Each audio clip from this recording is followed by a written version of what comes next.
It's been better. Oh, we're live. Okay. Let me see. Hi, everybody. As you're hopping on this morning, good morning. I'm trying to, let's see. Stuff is getting revealing. Okay. Hi. As you're hopping on, say good morning. Okay. There we are. All right. Remember how we're having to kind of get our chat going? Hi. As you're hopping on. Oh, God, no. I don't like to hear my own voice. Good morning, Terry Vincent. Hey, y'all, happy Friday to everybody. Hold on one second.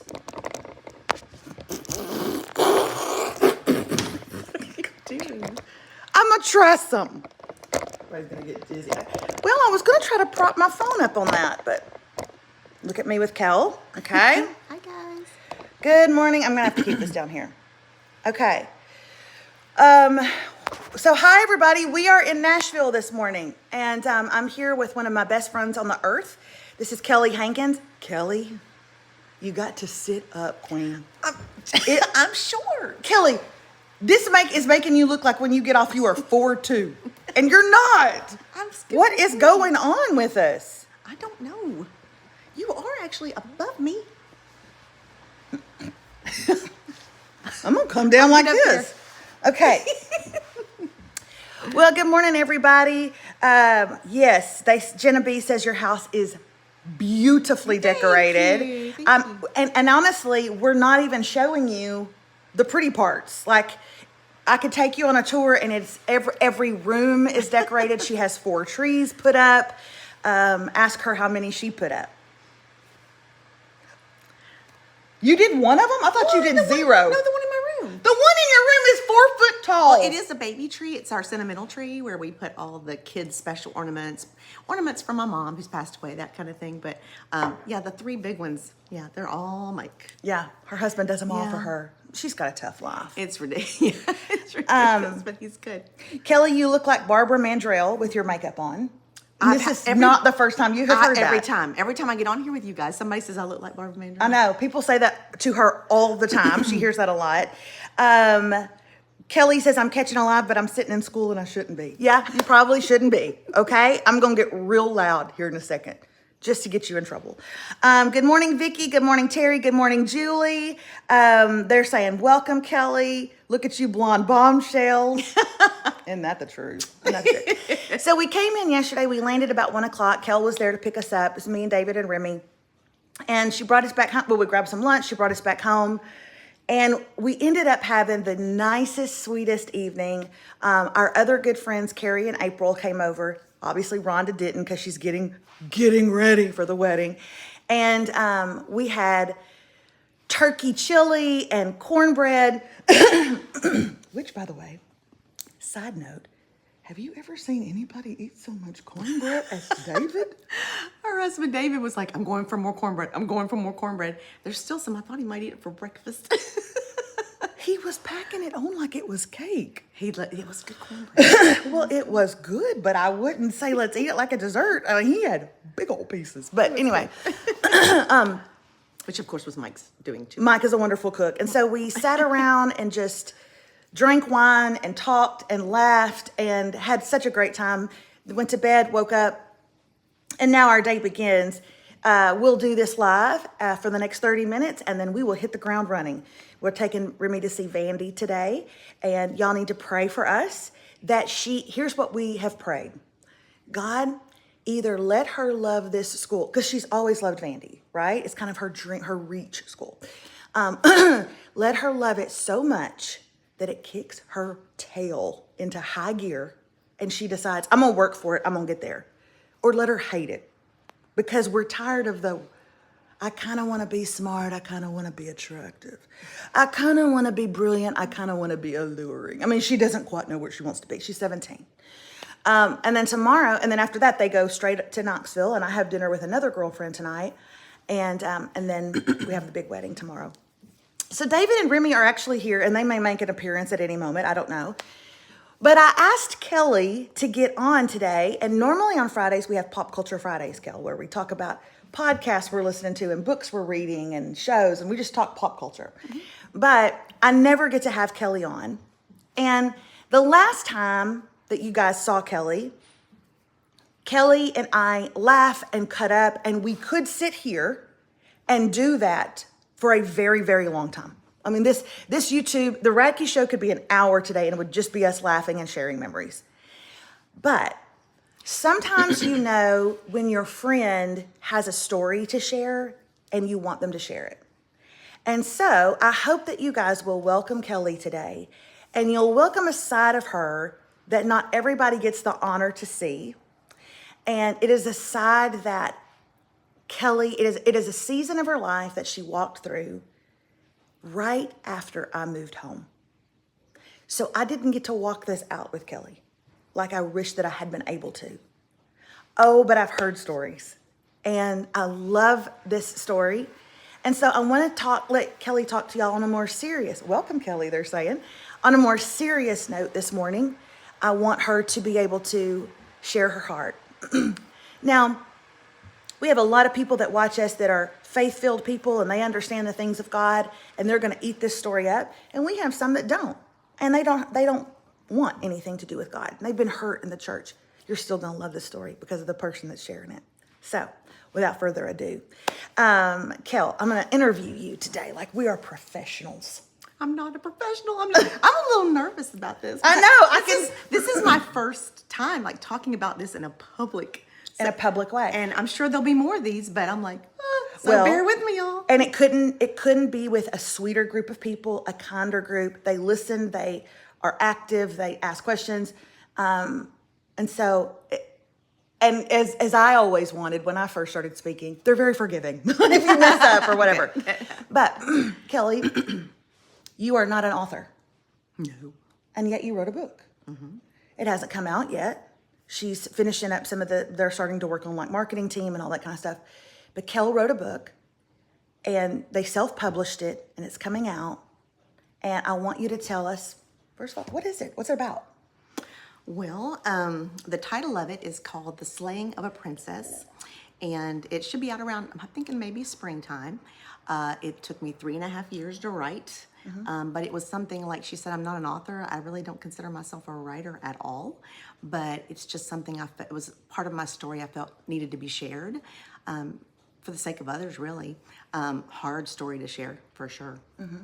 I used to imagine these kind of conversations. I thought, what if I have to do these kind of talks with somebody? And I'm like, I'm going to sob through the whole thing. You're not going to cry. But no, actually, I mean, I really still am very much in touch with the story, but it's... we got your back, Kelly. It's a cool story of redemption, but failure and triumph and heartache and grief. There's just so much in it, but... Let me ask you this. You said it's called The Slaying of a Princess, but that really should be The Slaying of a Dragon, right? Oh, yeah. I would have said that until I learned I got an extra dose of humility, I guess it would be what I would say. That's what I think is cool about the title. It's supposed to be taking down this big old dragon, but in her case, it felt like a slaying of her. It felt like the death of her. Very much. And so, so talk to us about what the gist of the book is and what happened with your life. Okay. Well, it's a memoir of my life from the day I was born up until now. But it really highlights an event that happened in my life about right at 7 years ago, and very, very tough time for me.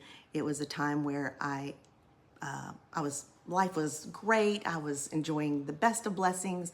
I have 2 beautiful grown children, a wonderful husband who spoils me rotten, as she's already alluded to a little bit. But I just fell into a terrible trap, and when I say trap, that makes it sound like it happened outside of me. I intentionally walked into an area of life I never could ever could have imagined walking into.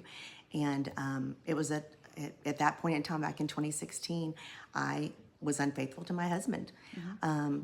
Even though it was not a full-blown sexual affair, and it lasted for a very short period of time, comparatively, the consequences and the aftermath was just devastating, and it's about my journey out of that and how I healed from that. Mm-hmm.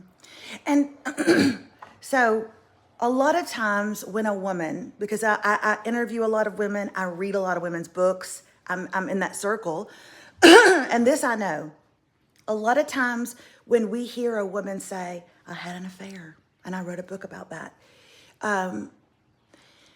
it's really, what are the words I'm trying to find here? We've heard that story before. We've heard that story before.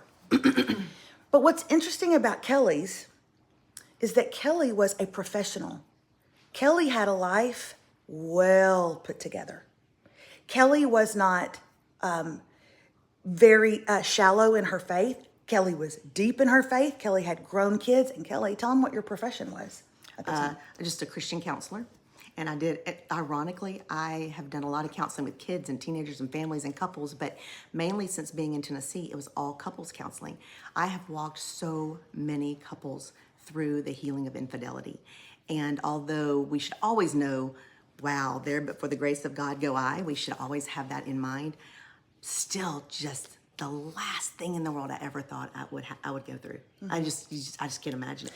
Yeah, and that's one of the reasons why I told Kelly it's so important to share this story with you guys, because sometimes we hear stories of infidelity and it's the stay-at-home mom who is at the end of her rope and she's got the toddlers running around and husband isn't paying attention. Sometimes it's the woman who, you know, she's never lived for the Lord. Her marriage has been a shambles from the beginning and she strays from her marriage. But we don't often hear it from the Christian counselor who counsels couples on infidelity.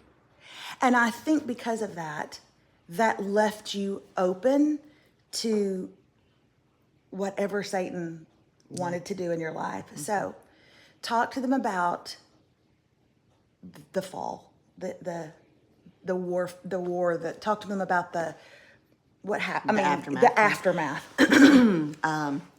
Well, you know, when we make mistakes or we make poor decisions, I almost can't call it a mistake. It was an intentional decision I made. It was wrong, but we never realize how deep and dark the place can be that we end up in. We never really think about that in the moment, and it was a really it was a dark, heavy time for me, filled with once I realized, oh, I've got to walk away from this and I want to heal from this. It was about just enormous grief. Was the biggest. Grief is probably the biggest thing. Shame, regret, guilt, you name it. All those emotions that I'm sure all of you can relate to for one reason or another. You've been through something that leads to that, and it was debilitating. That is a simple word for it. And I spent 7 years. It took me 7 years to shake off the chains of what that was for me. And about 3.5 years into that's when the Lord called me to write the book. That's why it took so long to write, because I really just wrote it at his prompting and at his request. Honestly, I didn't want to write the book at first. So doing so was very difficult. But once the Lord opened my heart and realized that I think a lot of people can be helped with it, that if just one person, I can help them with it, it's worth it all. It's worth all the writing. If you're watching today and you have ever wrestled with shame, guilt, and what was the other? Grief. And I'm not talking the grief of a loved one, but the grief from something you caused. That you feel like, I did this. This house is burnt to the ground and I lit this match. Would you just say yes in the comments?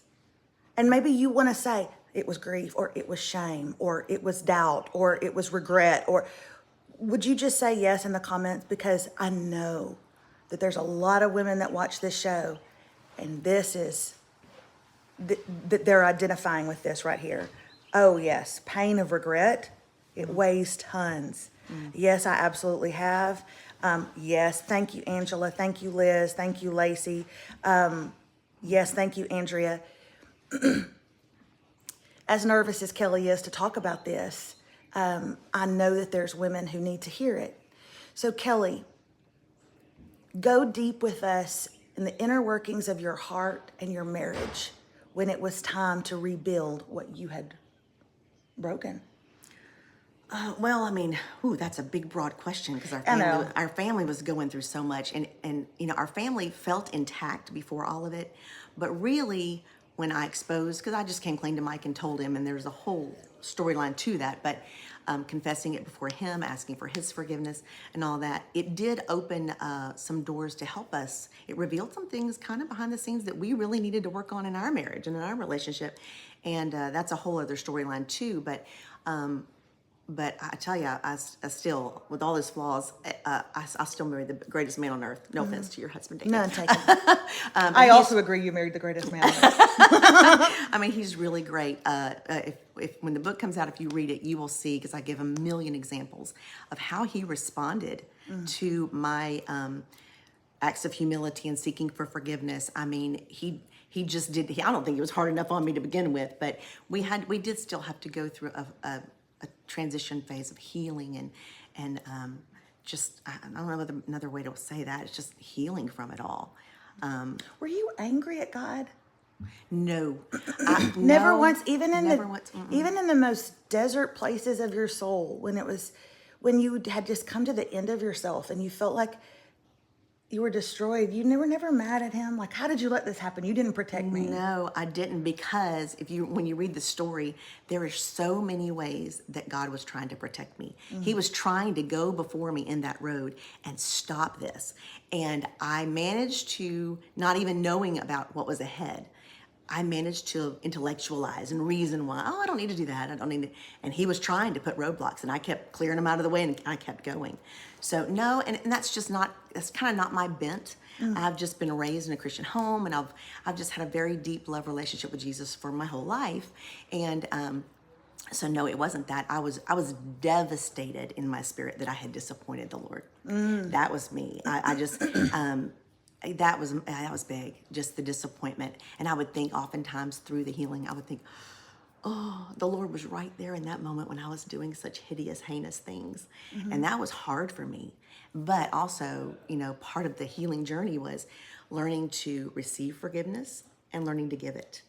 Learning to have grace and learning how to give it better. So there was a lot of lessons learned from that. But I never, it was more my desire and desperation to please the Lord. And to, That is my bent. My bent is to shake my finger and say, you were overseeing this whole thing. You could have helped me a little more. That is my bent. I think, and it's different for everybody. Yeah, sure, absolutely. So many people are writing in, yes, yes, yes, yes, yes. They've dealt with regret. They've dealt with shame. You're sitting across the table one-on-one with one of these women, with Deborah Wood, let's say. And Deborah says to you, I've been there and I'm filled with shame. How do I get rid of this shame? Is there really light at the end of this tunnel? Like, is there healing at the end of this hurt? What do you say to her? Absolutely, yes.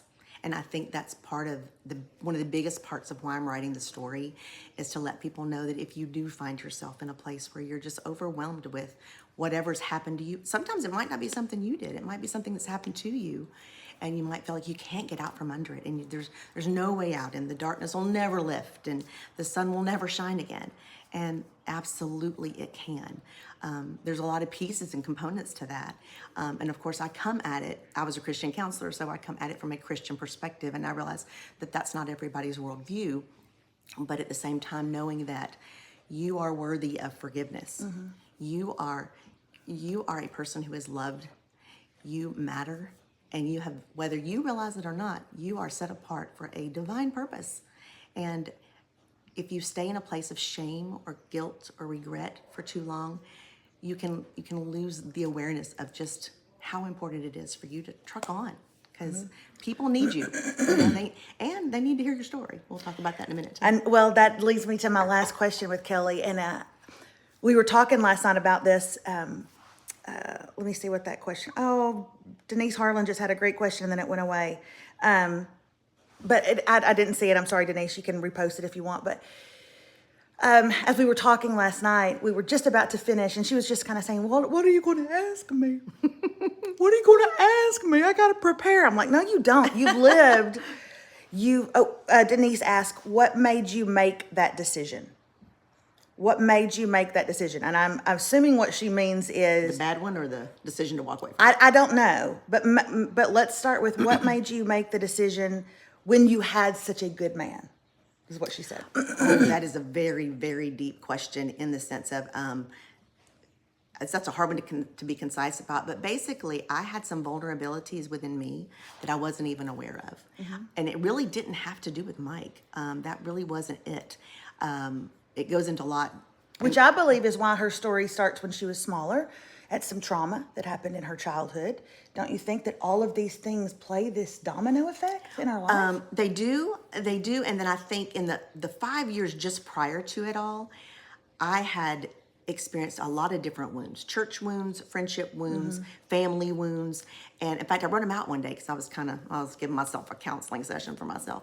But I wrote them out, and I was very vulnerable inside, and I lacked some things that this man provided for me.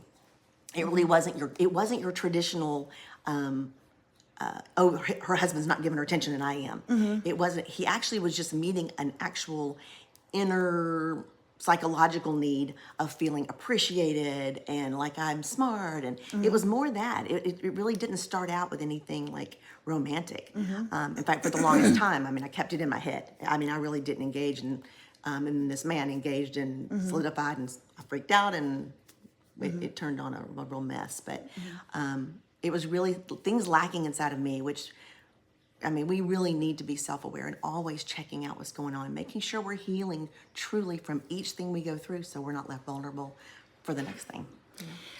So last night as we were kind of wrapping up, just talking, and I was about to go to bed, she said,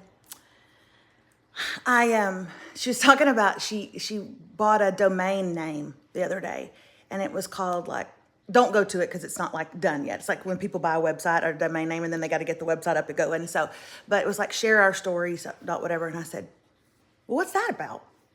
And she said, well, I'm not an author, but I just feel led to share my stories. I mean, don't you talk to women all the time who have stories? I mean, and I was like, heck yeah. And she goes, well, why aren't they talking about them?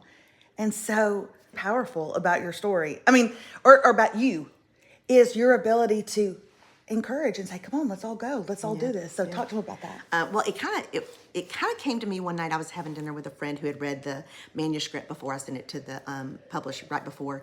And she was like, oh my gosh, it just ignited, well, actually two women, it ignited within me. Like everything you were doing was resonating with me. One had actually had an affair. One was, and she's like, all the crazy stuff that was happening in your head has happened to me. And she's like, but I never thought it mattered to even tell people. And they're stunned that I would write it and tell it for the world. You know, like, you told the whole world what you did and how crazy you were. I was like, yeah, it is. Well, it spurred within them, like, maybe I should tell people what I've been through. And I said, absolutely. Because we all have our stories, and someone needs to hear my story. Someone needs to hear your story. Someone needs to hear Melissa's story. And it's not always pretty. Sometimes the uglier it is, the more people can identify. That's right. Unfortunately for us, but we're human beings. We make mistakes. We go through tough stuff. And how you survived it might help me survive it in a different way. So I want to encourage, and I hope when people read the book, and I hope that I will get, I don't need fame or anything like that. I just want people to feel comfortable writing into me and telling their stories and us talking through it together. And if you need encouragement, I want to encourage them at whatever stage of the journey they're in. So this whole thing about sharing our story is so powerful, especially in a day and age where we are not connected except through a little tap of the fingers. No, I want to know where you've been and how you survived it so that I can learn from you. And I want people to learn from my mistakes. I don't want anybody to go through what I went through at all, ever, ever, ever. So we got to share our stories. Storytelling matters, Emily said. I want to ask this last question and then we'll wrap up. And by the way, a lot of people are saying, so this is the friend that's getting married this weekend. No. Been married 25 years. That friend couldn't be more different from this friend, okay? But no, Rhonda is the one getting married, and I'm going to make a long video about that and put it up next week sometime and show clips of the wedding and all the things. But this is Kelly, same friend group, but different woman. So no, this is not the one getting married, but this is the one who thankfully stayed married. And that's what we're so thankful, because there was a time when all of us girls were like, this could go south real quick. But Kelly, last question. You've done really good. And you've talked slow because you're a fast talker. Okay, I haven't talked too fast. You've talked real. My mouth's really dry. Okay, you were a professional, a business professional. You took your family to church every Sunday. You were checking all your I's and crossing all your T's in life, happily married, and the bottom fell out, and you chose to go outside of your marriage. You dealt with shame, regret, embarrassment, and you had to restore and rebuild. What do you hope women read your book and walk away with? What is the one thing you hope they take away? Probably that I hope that after they read it, they don't feel alone. I don't want women to feel alone. I think we are sold the lie. Satan tells us the lie that nobody's been as bad as you, and nobody's done what you've done, or people won't understand, or they'll think you're weird, and it keeps us in an isolated place. And I want them to know they're not alone. That's a big thing. But I also hope that the components, especially in the last half, that talk about the lessons I learned, I hope that something about some of those things will prick their heart so that it spurs you on to being better in some way. I mean, there's topics of forgiveness and obedience and trust and honor, and there's a lot of those kinds of things. And I hope that they spur you on to just being your best you. Oh God, that sounded like Joel Osteen. I don't like him. Kelly. I'm sorry. Kelly. I'm sorry. My God. You know what I mean? This is the last question. Be your best self. Yes. Okay. This is actually the last question.